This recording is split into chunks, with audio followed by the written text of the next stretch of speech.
Bem-vindas a mais um episódio de Santas dos Últimos Dias. Eu sou Bianca Beck. Isso, Elisa Luxim. Se você gosta do nosso podcast, por favor, nos deixe 5 estrelinhas e uma review. Ou se inscreva no nosso canal do YouTube para nos ajudar a alcançar mais pessoas. E não se esqueça de nos seguir no nosso perfil do Instagram. E hoje nós vamos estudar as sessões de Doutrina e Convênios 3 a 5. São sessões muito interessantes. Na sessão 3 é uma revelação que Joseph recebeu com relação às 116 páginas do manuscrito que tinha sido traduzido e daí foi perdido por Martin Harris. A sessão 4 é uma revelação muito interessante que Joseph recebeu para o pai dele, Joseph Smith Sr.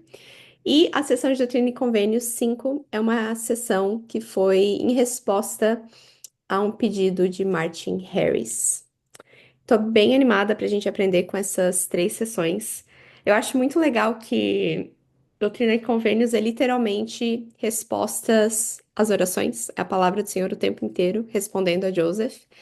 E eu acho que tem muito para a gente aprender com relação a isso, sobre como pedir, como receber revelação, como reconhecer a voz do Senhor. E acho que a gente vai ver algumas dessas coisas nessas sessões. Mas, Elisa, como você gostaria de começar o estudo de hoje? Eu acho que é interessante a gente apontar. ah, eu queria voltar um pouco pro passado, para o episódio passado. Uma das coisas que me chamou a atenção é sobre o processo inteiro da tradução do livro de Mórmon. Então, 1827, 22 de setembro de 1827, é quando Joseph Smith recebe as placas de ouro. Primeiro que demorou 4 anos, né, de ele ir, receber instrução, não estava preparado. Ir, receber instrução, estava preparado. 4 anos, né? E aí ele finalmente recebe as placas.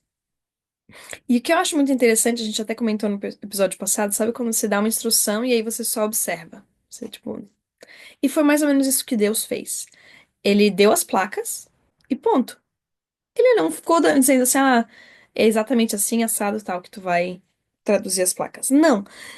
E é muito interessante porque foi em dezembro de 1827, Emma começou como escrevente dele. Então, entre setembro e dezembro, ali são 3 meses, ele não fez nada. Porque tinha muita perseguição, né? Historicamente falando, ele precisou sair de onde eles estavam e voltar lá para casa dos pais da Emma. E foi em fevereiro que Martin Harris levou algumas cópias dos caracteres e levou pros entendidos lá em Nova York. Então eu fico pensando assim, esse processo, primeiro que ele não teve tempo, estava tudo muito conturbado. Ele tinha as placas, mas não conseguiu começar. Aí, quando ele começou a trabalhar nela, eu imagino que foi um trabalho assim um pouco de exploração, sabe? Do tipo, ok, eu tenho esse livro, tenho essas placas, o que que eu faço com eles agora? E como que eu faço? E pelo que eu entendi, né, lendo a história lá no livro Os Santos, Joseph Smith não parecia ter necessariamente a intenção de traduzir, de fazer a tradução toda, completa, ou parecia que ele se sentia inseguro. E daí Martin Harris sugeriu de levar para os entendidos, para os, como é que eu chamo, os intelectuais? Então ficou ali entre dezembro, Especialistas, talvez. Os hã? especialistas, outros Especialistas, estudiosos. estudiosos, muito bom, especialistas estudiosos. É, ele então Martin Harris vai e leva para eles em fevereiro. Então foram mais 2 meses ali, entre dezembro e fevereiro, que ele ficou explorando as placas, né? Copiando os caracteres. Ele fez um pouco de tradução, pelo que eu entendi. E é isso que Martin Harris leva para os entendidos. E eles têm a história, né? De que ele diz, ah, sim, esses caracteres são reais. E daí depois ele pergunta, ah, mas como é que tu recebeu isso? Foi por, né, por visões. Ah, daí ele rasga e tudo, tá. Aí, em abril, é quando Martin Harris se torna o escrevente de Joseph Smith daquele ano. E aí, entre abril e junho, é quando a perda das 116 placas acontece. Então, meio que assim, quase um ano depois, 10 meses depois, é quando as 116 páginas, então ele conseguiu traduzir 116 páginas naquele período inicial. Mas eu sinto assim que existe uma. Deus está assistindo e vendo ele assim, tentando caminhar com as próprias pernas, sabe? E eu sinto que às vezes tem isso, Deus deixa a gente encontrar o nosso. Dá até cabeça, sabe? E é um processo muito importante, difícil, mas importante pra gente fazer pelos nossos filhos também. De permitir que eles quebrem a cabeça tentando resolver o problema, tentando encontrar uma solução. E que esse processo, sinto que é uma coisa meio exponencial, sabe?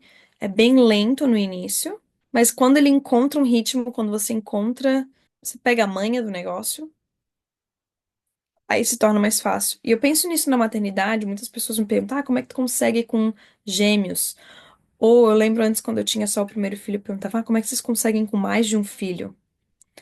E eu acho que é isso, é a experiência, né? Você quebra a cabeça. O primeiro filho é super difícil, você tá aprendendo tudo. Daí vem um segundo filho, mas daí você já tem a experiência do primeiro. E aí a sua experiência vai aumentando, porque você tá praticando mais. E eu sinto que mais ou menos foi isso que aconteceu com Joseph Smith no processo. Aquele início era uma descoberta, ele estava descobrindo o processo de tradução, o processo de receber a revelação, de receber de Deus. Fala, né, que no início ele usava muito as placas, olhava para as placas, e conforme ele foi progredindo no processo de tradução, ele já nem precisava mais olhar para as placas, ele já conseguia receber a revelação da tradução quase completamente pelos videntes ou pelo Urim e Tumim. E tanto que daí depois a gente, né, segue pra frente. 116 páginas são perdidas em junho de 1828. E aí ele perde o dom dele. E é só em abril do ano seguinte, de 1829, que ele volta a traduzir. E aí, entre abril e junho, ele completa a tradução.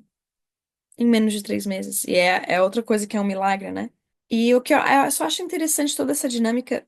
Daí termina em 1829 a tradução. E em março de 1830, a primeira livro de Mormon é publicado. A primeira edição. Muitas coisas me chamaram a atenção sobre essa linha do tempo e sobre esse processo, porque demorou quase 2 anos. Não, 2 anos e meio, né? Setembro de 1827 até março de 1830, para o livro ser publicado. E é um processo longo, 2 anos e meio. E às vezes a gente esquece disso na nossa vida, eu pelo menos. Eu quero adquirir essa habilidade, eu quero desenvolver esse atributo de Cristo, eu quero atingir essa meta. E eu quero para hoje. Mas eu esqueço que existe um processo para chegar lá e que cada parte do processo é importante. Especialmente quando a gente está falando de desenvolver atributos cristãos, né? Eu quero ser mais caridosa. Aí eu tento, e aí eu não sou caridosa. Que chato, nunca vou conseguir adquirir essa habilidade. Mas é a mesma coisa com a tradução do livro de Mormon, né? Tentou, tentou, caiu, tropeçou, perdeu o manuscrito, perdeu o dom, se humilhou, se arrependeu, recebeu o dom de volta. E aí, quando viu, a tradução foi feita. E é isso que eu sinto, não sei pra vocês, mas às vezes parece que eu quebro, quebro, quebro, quebro a cabeça. Parece que tô dando mais passos pra trás do que pra frente. É 2 passos pra trás, um pra frente. Até que um dia, de repente, eu pisco e as coisas começam a funcionar. Eu não sei. Não sei se eu tô me enrolando, se tô falando demais, mas eu achei muito interessante isso. Não sei se está fazendo sentido. Uhum. Não, fez bastante sentido, sim. Eu gostei. Eu acho interessante ver que Deus realmente não interfere no nosso arbítrio, né? Porque a gente poderia pensar, mas Deus poderia ter prevenido que o manuscrito tivesse sido perdido. Deus poderia ter. Mas ele avisou Joseph, né? Eu acho que isso é interessante também, de a gente perceber.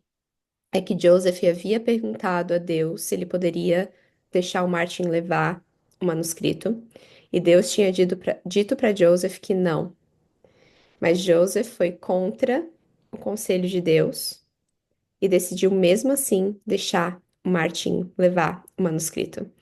E daí Martin perde o manuscrito. E daí essa revelação aqui, Deus está dando um puxão de orelha em Joseph, né? E eu acho interessante pensar que, primeiro, tem muitas coisas que eu penso sobre isso, na verdade. Uma delas é que é muito importante que a gente ouça a palavra do Senhor. Se a gente já recebeu um aviso, se a gente sabe que não deve fazer, se a gente sabe que é errado, que Deus está dizendo que não, só faz o que Deus disse, né? Mas, caso a gente escolha fazer o contrário, existe um caminho de volta, que foi o que Joseph teve que passar aqui, né? Ele teve que se arrepender, ele não pôde traduzir por um bom tempo, e existiu um aprendizado nesse processo de arrependimento, né? Eu consigo ver muito a misericórdia de Deus nisso. Primeiro, que ele deu uma resposta para Joseph. Depois ele deu outra resposta quando Joseph fez o contrário daquilo que Deus havia dito para ele e ajudou ele a se arrepender para que ele pudesse continuar traduzindo.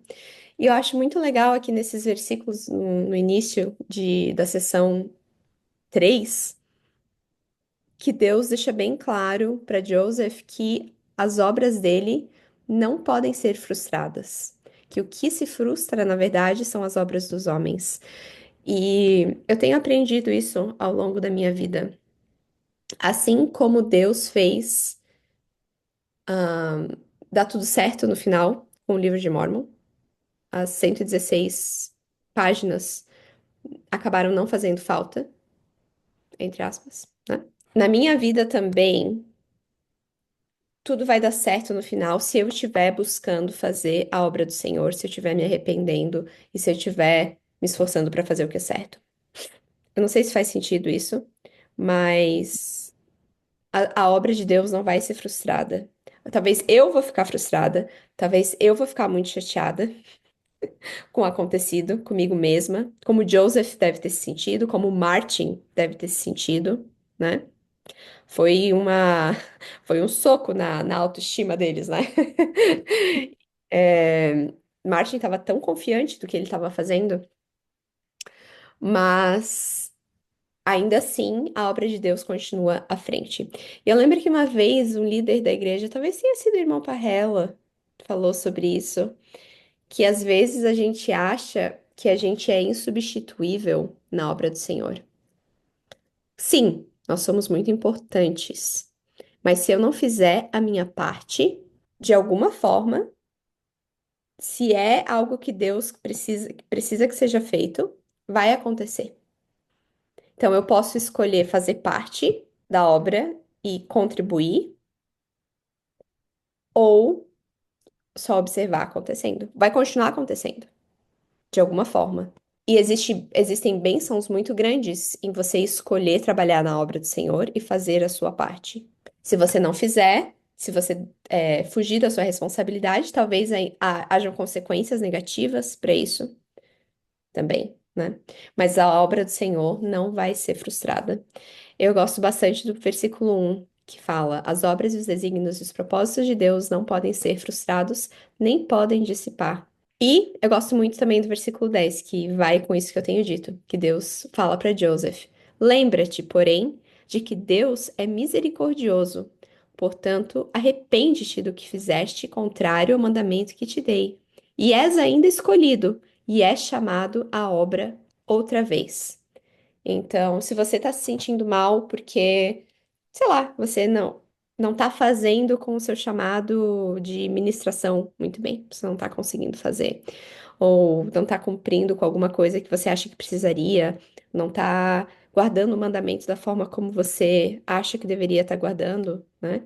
Lembra-te, porém, de que Deus, lê esse versículo, que Deus é misericordioso, portanto, arrepende-te do que fizeste contrário ao mandamento que te dei, e és ainda escolhido, e é chamada a obra outra vez. Continua tentando, que vai dar tudo certo. Eu gostei muito disso que tu falou, desse continua tentando que vai dar tudo certo. Só um adendo, né, que falou que a Joseph Smith fez contrário à palavra de Deus. Sim e não. Porque, e daí isso que é uma outra aplicação que eu vejo na maternidade, né? Ele foi insistente. Ele pediu, Deus disse não. Ele pediu, Deus disse não. Ele pediu, Deus disse ok, vai lá e faz. Entendeu? Então eu podia, mas ele disse que eu podia, né? E às vezes eu achei interessante porque foi a insistência dele, né? Tu quer tanto fazer isso? Então vai, faz agora, mas vai ter, tudo tem uma consequência, né? E eu acho que foi interessante que Deus deu a oportunidade de ele lidar com a consequência. E é mesmo, é assim, semelhante, às vezes a gente pensa, vai estar frio, filho, leva o casaco. Não quero. Eu tô te falando, vai estar frio, leva o casaco. Não quero. Tá bom, então. Depois tu me avisa como foi a tua experiência, né? Vai sem o casaco. Então, de dar dar oportunidades para os nossos filhos em momentos em que eles estão sendo cabeça dura, de, de aprender pela experiência deles. Aí foi o que Deus fez. E daí, claro, Deus tinha todo um plano por trás disso. Ele já sabia de tudo o que ia acontecer, preparou, né, as placas extras e tudo mais. E foi essa o que eu pensei assim, dar oportunidade para os meus filhos de aprenderem pela experiência quando eles estão insistindo em algo que eu já sei que não vai ser bom para eles. E aí deixar eles lidarem também com a consequência daquilo, não tentar salvar eles da consequência. Foi o que Deus falou, né? Você vai perder o seu dom, você perdeu o seu privilégio, e aí ter a misericórdia de depois de dar uma segunda chance e dizer, você sente realmente, você aprendeu a lição desse erro. Agora que você aprendeu a lição, bora pra frente. Deixa tudo pra trás. Você é perdoado, você ainda é escolhido e vamos seguir em frente. Uma coisa que tu falou que eu achei muito legal sobre as obras e os desígnios de Deus e sobre o nosso chamado. Foi só um pensamento que me veio agora na mente. Que tudo serve de aprendizado e experiência. E às vezes, digamos, né, com o nosso chamado, eu não tô sendo tão ativa no meu chamado quanto eu gostaria, quanto eu acho que eu deveria. Eu acho que Deus entende tudo isso. E que às vezes tá tudo bem você cuidar de si um pouco para você poder, então, cuidar melhor do seu chamado. E que isso faz parte desse processo, né? Desse processo de aprendizado, que assim como aconteceu com Joseph Smith, existia um momento que ele perdeu o dom dele, que ele não estava trabalhando na tradução do livro de Mórmon, mas o plano de Deus não vai ser frustrado. E eu acho que, às vezes, a gente fica se martirizando por causa de algumas coisas. Do tipo, ai, s- não tô fazendo meu chamado muito bem, vai dar tudo errado agora, tá todo mundo contando comigo e vai dar tudo errado. Não vai dar tudo errado. Quem tá comandando esse trabalho é Deus, não é tu, querida. Respira fundo, né? Calma. Cuida do que você precisa cuidar, que às vezes você não consegue cuidar direito de um chamado porque talvez a sua vida não está em ordem ou você pessoalmente não tá bem, né? Eu lembro que eu ficava um pouquinho assim me martirizando na época que eu tive os gêmeos, eu trabalhava nas moças, eu fiquei, não tô conseguindo ir nas mutuais, isso, não tô participando das reuniões e tal. Gente, eu preciso cuidar dos meus filhos primeiro. Eles são a minha prioridade. E as moças, Deus vai dar conta, Deus vai cuidar delas, né? E aí, quando eu tiver num momento melhor, eu vou lá, eu vou participar, eu vou dar conta do meu chamado. Mas que existem momentos, existem estações, né, da vida para diferentes coisas. E a obra de Deus nunca vai falhar, não importa o que a gente faça. Mas, claro, a gente quer participar, a gente quer estar junto nessa obra. Mas dá um pouco de graça e compaixão por nós mesmas nesses momentos assim. Uhum. E nada nos impede de comunicar isso para os nossos líderes, com as pessoas que estão servindo com a gente, sendo uma presidência, né? Falar, olha, eu estou numa fase da minha vida que eu não estou conseguindo dar a atenção que eu gostaria. O que que a gente pode fazer sobre isso? De que forma que eu posso ainda assim servir?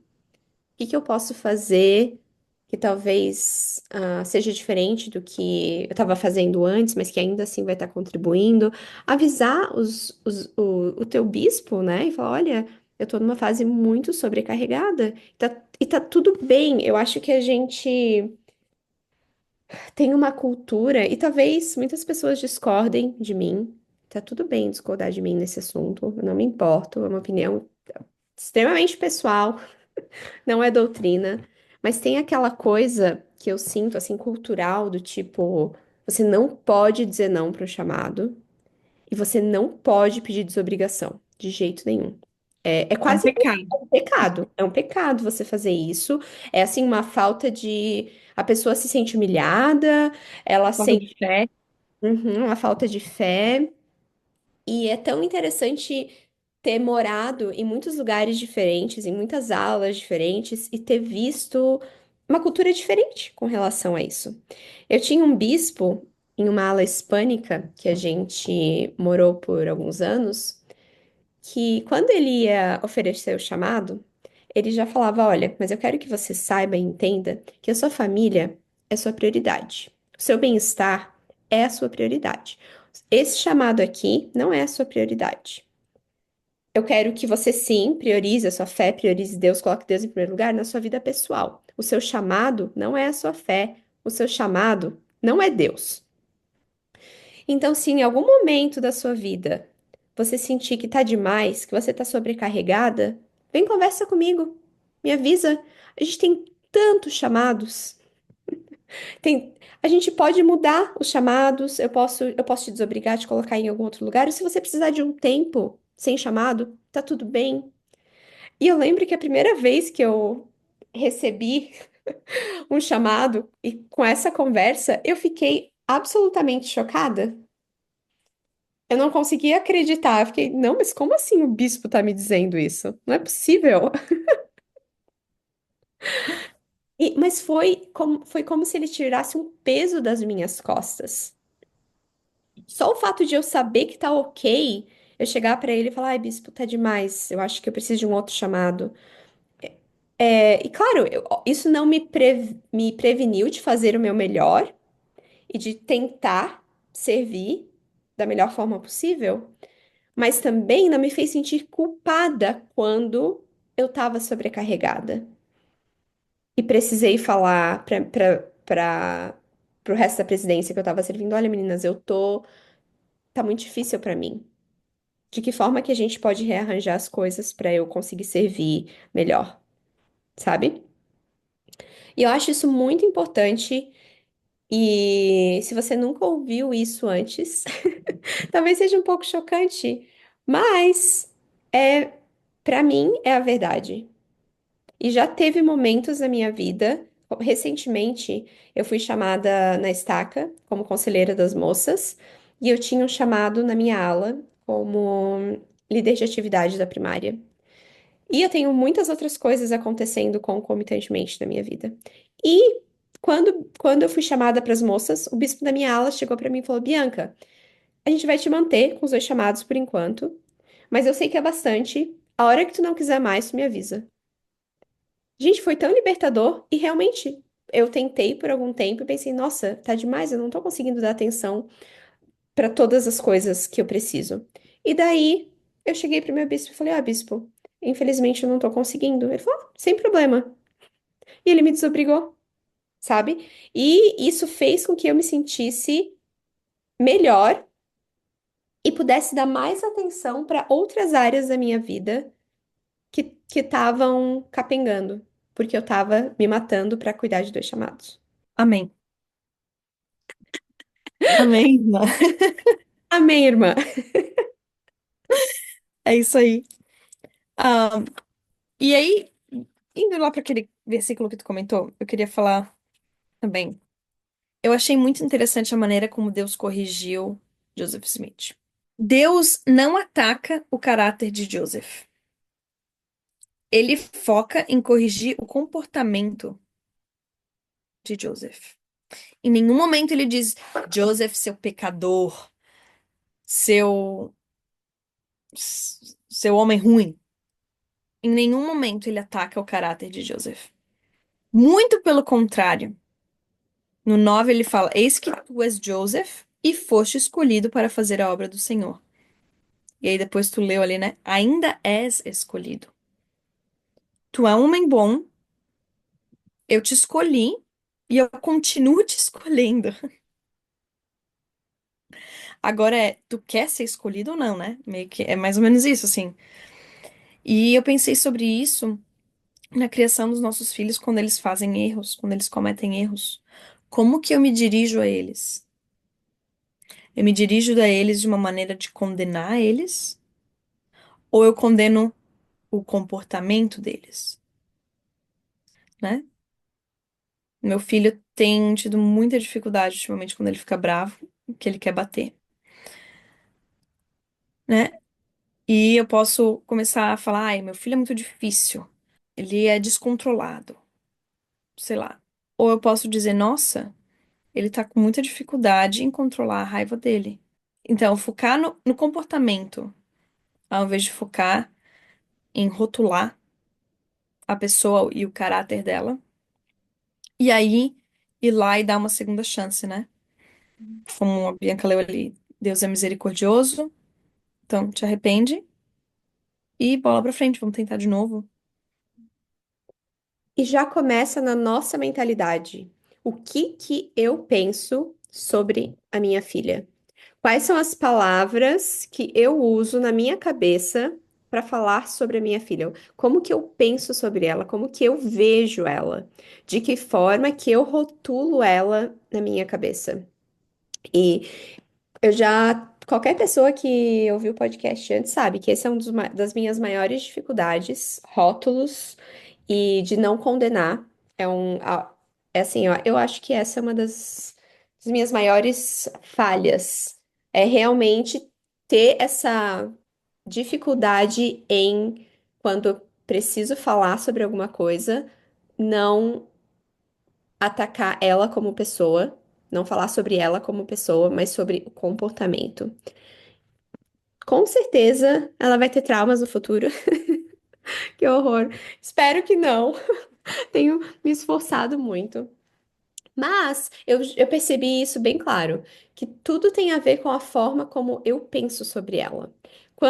E assim, isso vai muito mais longe, na verdade, né? Vai sobre a forma como eu penso sobre eu mesma, sobre como eu vejo o mundo. Então, é muito fácil para mim, quando eu vejo um padrão de comportamento, ah, sei lá, ela não tá fazendo tal coisa. É muito fácil pro meu cérebro imediatamente, imediatamente pensar, ai, que preguiçosa. Pronto, foi eu pensar isso que a partir de agora eu coloquei a lente da preguiçosa ali no meu olho e a forma como eu vou direcionar ou a forma como eu vou agir com a minha filha, eu vou estar agindo pensando que ela é preguiçosa. Então, a partir do momento que eu pensei isso, eu vejo ela dessa forma e daí as minhas ações vão refletir o meu pensamento. E uma das coisas que eu quero mudar em 2025, uma das minhas metas é tomar mais cuidado com os rótulos e a forma como eu penso sobre as pessoas, porque a forma como eu penso vai afetar a forma como eu ajo. E tem alguns livros que são muito bons que falam sobre isso, sobre o rótulo, sobre rotular as crianças. Enfim, esse ano eu quero aprender mais sobre isso e ler mais sobre esse assunto e tentar ser melhor e mudar o meu pensamento para que as minhas ações sejam diferentes. Ser mais como Deus. É. Muito legal isso. E aí a gente tá falando, né, sobre filhos, mas eu penso no casamento também.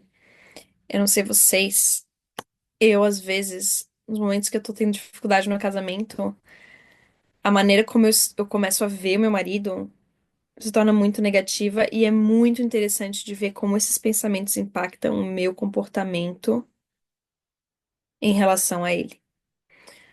E existe um tipo de terapia, terapia cognitivo-comportamental, que é exatamente sobre isso. A maneira como nós pensamos influencia como nós nos sentimos sobre o assunto e, consequentemente, como nós nos comportamos.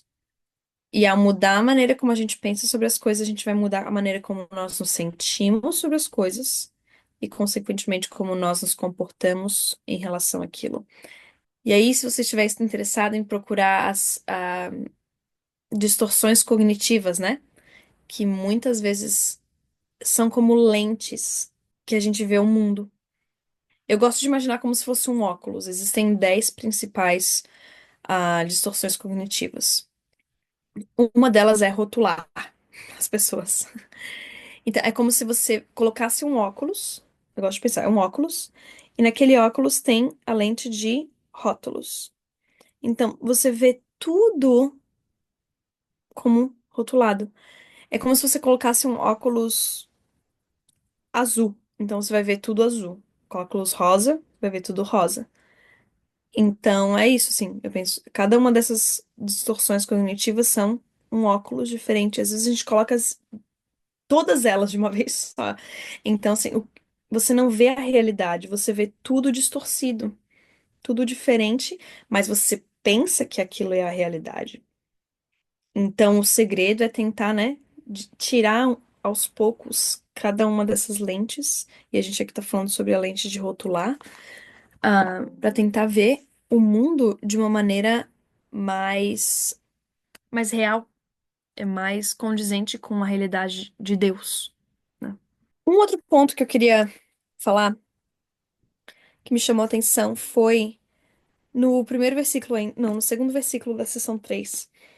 Tá falando que Deus, porque Deus não anda por veredas tortuosas, nem se volta para a direita ou para a esquerda, nem se desvia daquilo que disse. E fala, portanto, as suas veredas são retas e o seu caminho é um círculo eterno.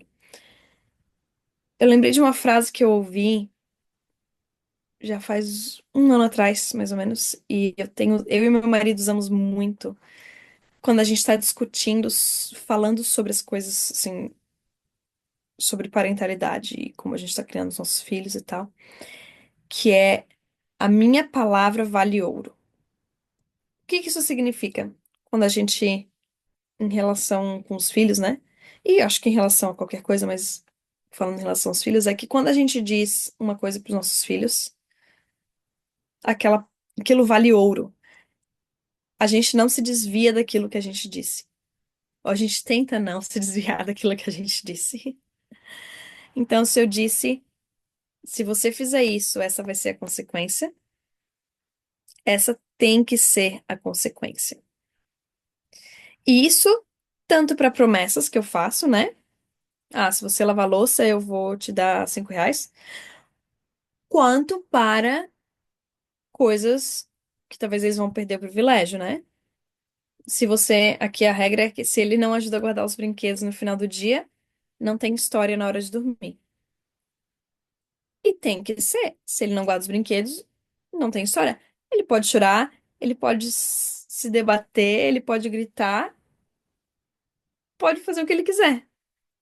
Mas a nossa palavra tem que valer ouro, porque e aí me veio isso, né? Deus, ele não se desvia daquilo que ele disse. Quando ele promete, quando ele coloca a palavra dele, ele não se desvia daquilo. E aí isso me traz um ponto que a gente já comentou no passado, né? De quando eu faço promessas pro meu filho de coisas, né? Quando chegar em casa, você pode ter isso, ou, né? De não deixar que o esquecimento do meu filho faça com que eu deixe de cumprir, né? Ah, vai que ele não me cobra de que eu prometi que eu ia dar isso, e daí eu não faço. Me aproveitar, né, da inocência dele. Mas de poder também, quando eu falo que vai ter uma punição, ou que ele vai perder um privilégio, eu tenho que cumprir, né? Porque eu sei, muitas vezes eu entro no padrão de. Sabe quando você tá assim irritada, você quer só resolver o problema na hora e você faz meio que uma ameaça, né? Ah, se você fizer isso, não vai ter aquilo. Mas daí você não consegue o comportamento que você quer, aí você muda pra uma outra ameaça. E aí você não cumpre, porque ameaças, geralmente você não cumpre elas, é só uma ameaça, é vazio. E o problema disso é que aí a sua palavra não vale nada. Então, quando você diz alguma coisa pro seu filho, ele não vai estar nem aí, porque ele sabe que tu não vai fazer. E aí tem me ajudado a tentar tomar mais cuidado com o que eu digo, com as consequências que eu prometo, com as possíveis ameaças que eu dou. Que ao invés de dar ameaças, eu tenho que falar coisas que eu vou cumprir. O que eu quero, minha meta é perfeição, é um dia me tornar como Deus é, e Deus não se desvia daquilo que ele diz. É muito difícil, mas este é o princípio. E eu acho que é importante lembrar aqui também que Deus, sendo perfeito, ele dá consequências justas e as coisas que ele fala são justas. E uma das coisas que eu particularmente tenho tentado melhorar é não me permitir dar consequências em momentos que eu não estou, que a minha cabeça não está, ou que minhas emoções não estão estáveis para eu ser justa. Porque às vezes, como a Elisa mencionou, ali na hora do vucu-vucu, na hora que talvez dá raiva, ou que tu tá incomodada, irritada, sai uma ameaça ou sai uma consequência ou algo que não é justo. Que simplesmente, se você estivesse pensando melhor, se você estivesse calma, você teria falado de forma diferente ou teria sido um outro tipo de consequência. E daí eu acho que também entra as consequências e os limites que são estabelecidos com antecedência. Em você pensar com antecedência em consequências e limites para comportamentos juntamente com o seu cônjuge e estabelecer isso com o seu filho de antemão, para que na hora do vamos ver, você não se sinta numa sinuca de bico e tenha que encontrar uma solução rápida, uma consequência rápida, que você possa vir a se arrepender depois. Eu já fiz isso, e eu já fiz as duas coisas, assim, de eu dar uma consequência que o meu marido olha pra mim e fala, ai, Bianca, não foi legal, injusta essa consequência, mas daí eu senti a necessidade de, não, mas agora que eu falei, eu tenho que fazer. E eu também já me vi na posição de dar uma consequência injusta e sentir que eu preciso me arrepender, eu preciso conversar com a minha filha e explicar pra ela que eu errei e que aquela consequência não foi legal e que eu falei porque eu tava irritada, porque eu tava chateada com alguma coisa, mas que eu ia pensar melhor, repensar e ia falar pra ela depois o que que a gente iria fazer sobre aquela situação. E eu acho que a gente aprende errando, né? E eu erro muito, então eu Então tu aprende muito. aprendo muito. E eu tenho sentido. E eu acho que talvez isso se aplique muito mais à fase de desenvolvimento que a minha filha tá, não necessariamente tanto. Eu sinto que o que a Elisa tá falando, sim, se aplica a toda a fase de desenvolvimento da criança, mesmo um adolescente, jovem. Porém, quando a criança vai ficando mais velha, ela argumenta muito mais, ela tem um senso lógico muito mais aguçado, e é muito mais difícil você conseguir dar uma consequência que faça sentido para você, pro seu filho, e que a criança sinta que é justo, que você sinta que é justo.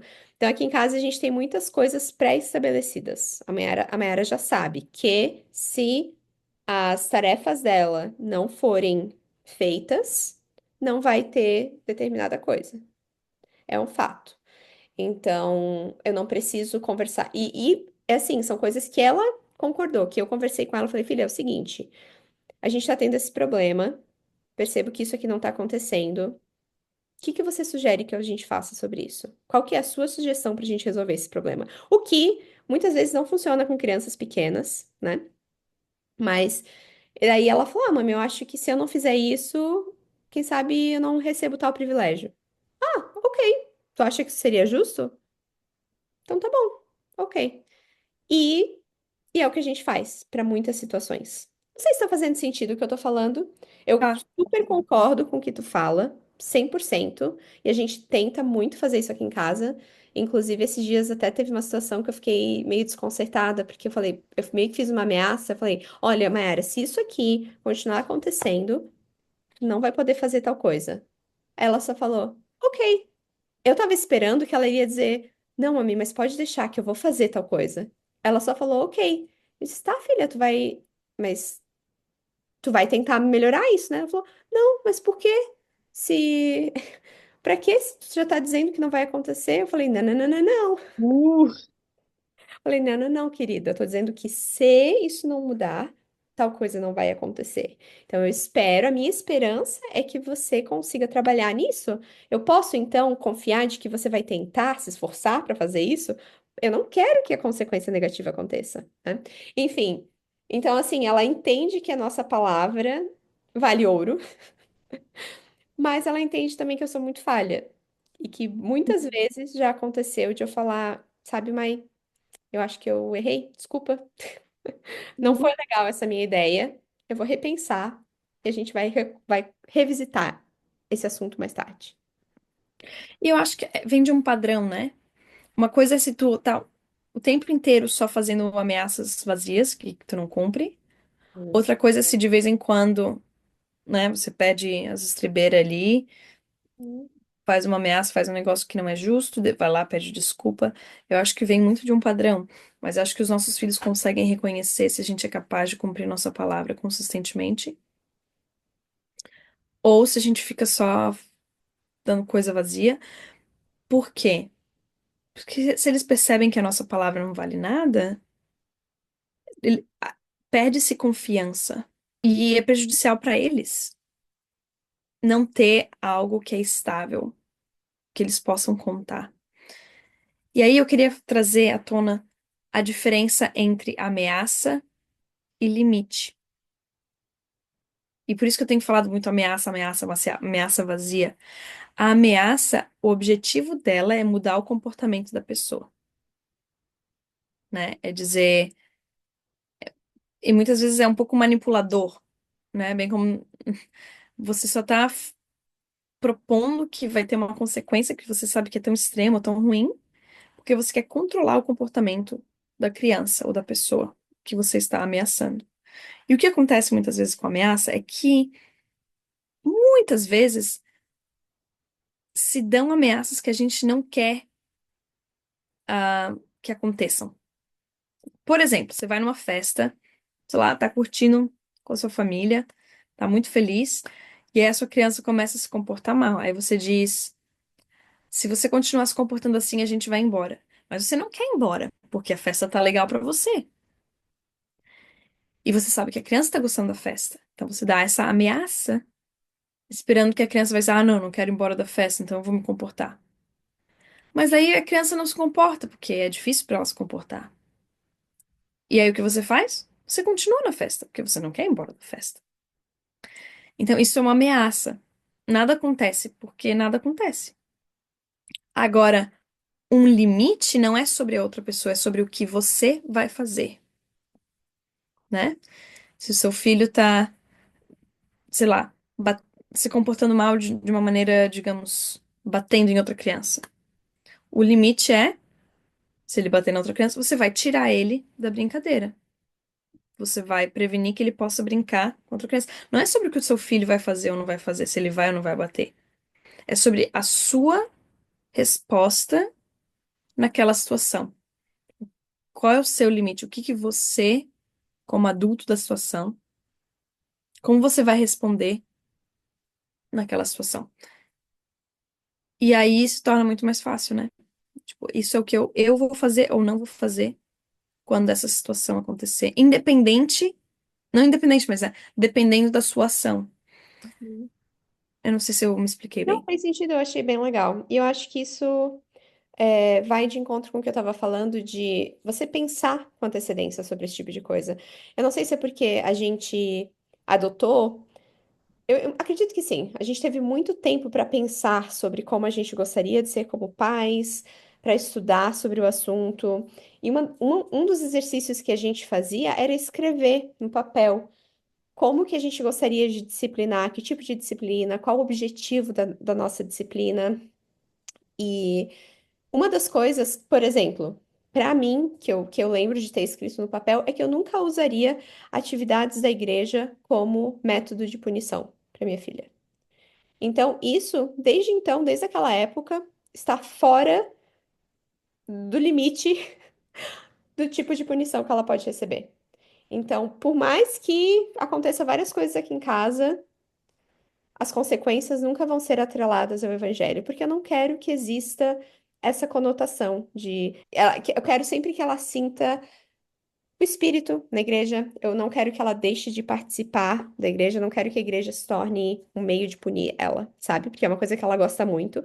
E de fato, ela ama estar na igreja.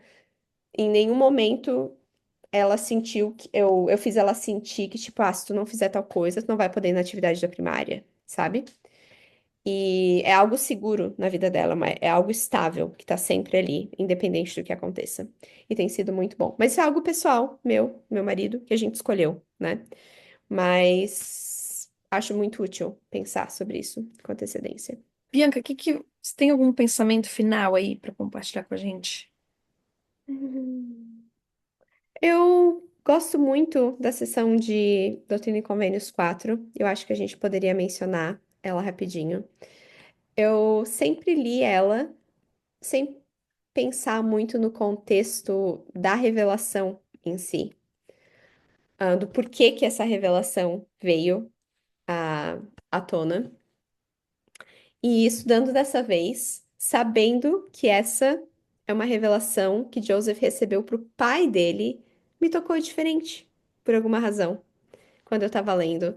Não sei, existe alguma coisa muito carismática assim de pensar, né, que o filho, que é um profeta de Deus, tá recebendo uma revelação pro pai dele, e que é uma revelação tão poderosa e tão que toca o coração. É muito difícil eu ler Doutrina e Convênios 4 e não sentir alguma coisa.